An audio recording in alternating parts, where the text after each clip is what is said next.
Hello guys, what's up? Dito po ako sa supermarket kasi mamimili ako ng mga beer. Iba kasi ang mga beer dito sa Canada kasi made in Philippines. Sobrang tapang. Akalain nyo, sobrang tapang yon. Wasak talaga yung yung utak. Sabog. Kaya mamimili na tayo kung ano. Dito ata yung nakalagay yung beer. Dito na tayo sa beer section. Ayun, ang dami yan. Yan. Oh, yan. May juice pa sila dito. Oh juice. no! Tapos may yogurt pa. Oh, yan. May mga fresh milk. Yan. May fresh milk sila. Meron sila lahat dito. Oh, yun. Dito tayo sa mga beer. Oh, yun. Yun ang mga beer nila. Yan. Mga imported yan. Galing Pilipinas pa yan.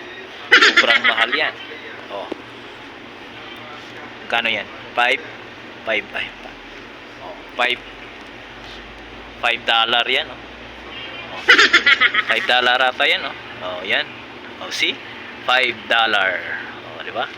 Ang mahal naman ng beer nila dito. Yan. Yan po mga drinks dito sa Canada. Yan, oh. Mga bago yan. Oh, tingnan mo. Tingnan niyo yung mga drinks nila dito. Ang tatapang na mga drinks nila dito sa Canada. Tingnan niyo. Oh, see? 1,000% alcohol yan. Oh, di ba?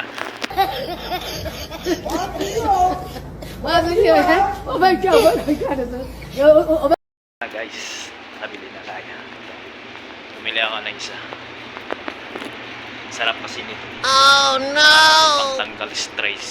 Tapos, pag nasasaktan ka, bawa, iniwan ka ng jowa mo. Ito ng katapat. Ang lakas ng tama nito.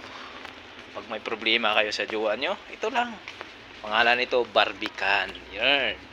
1,000% to. Kaya try na natin. Let's go.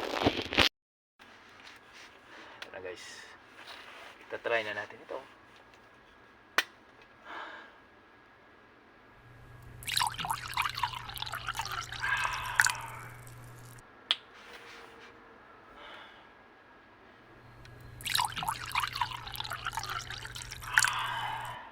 A few moments later.